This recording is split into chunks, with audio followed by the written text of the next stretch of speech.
Very interesting week at MarketPro. We just filled a senior level, kind of a senior director level role within a Fortune 500 company. And what we're finding is that it's getting kind of interesting from a salary and compensation negotiation perspective, right?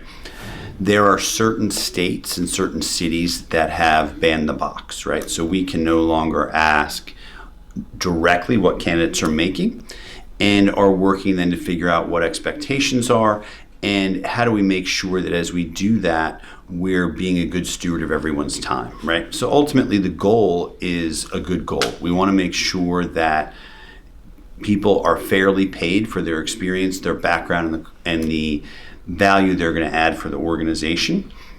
And that's the goal of banning the box. Now, what happens when you do that is it makes the process more complicated because there's certain questions we can't ask. And it makes getting to the point of do we have a fit from a compensation perspective a little bit more challenging.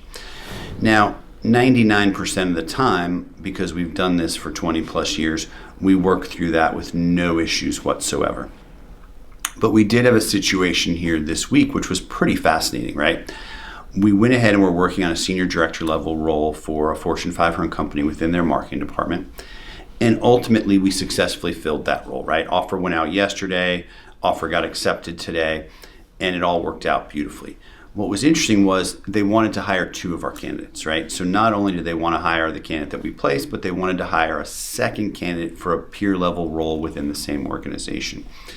And that was kind of where we got into a difficult situation because we're in a geography where we can't ask the direct question of what compensation is that you're at right now. And the candidate didn't offer, which is absolutely fine. We did ask what the expectations were. And again, the candidate didn't want to offer anything.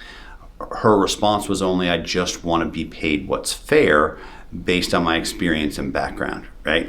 And I've given that advice before, right? I've given that advice of share with people that you only want to be paid what's fair based on your experience and background and the challenges of the role. It's a great way to negotiate, right?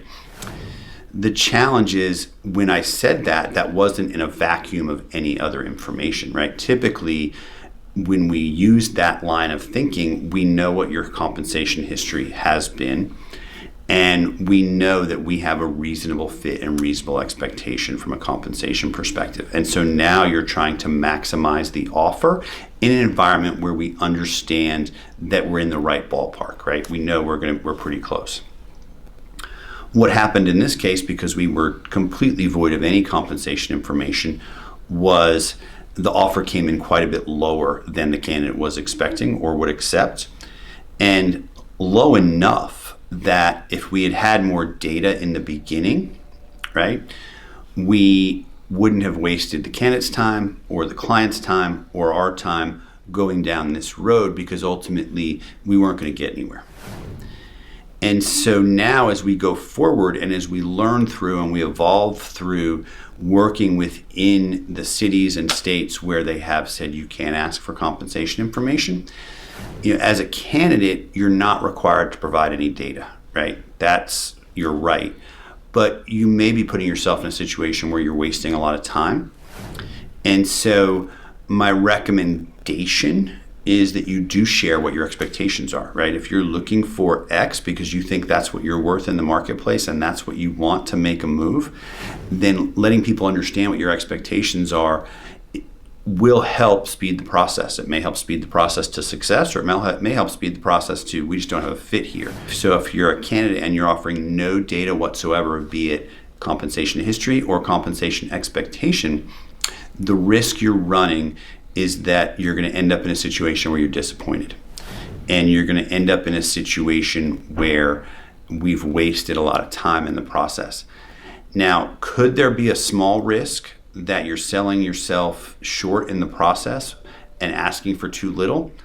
It's possible, but I think that risk is relatively small, right? I think that most people that have gotten to a director level, which is director level and above is the level that we work at as an executive search firm, you understand what your worth is in the market. It's not a mystery to you. If you're at a coordinator, manager, senior manager level, it might be different. But if you've gotten to be a director level person, you understand what the market rate is and you understand where you want to go with your career. So I would recommend adding that information and letting your executive search partner, letting the recruiter know that, hey, I'm really interested and excited in this opportunity, and here's kind of my range or my expectation for what I want to have from a compensation perspective to match the challenges of the role in my experience.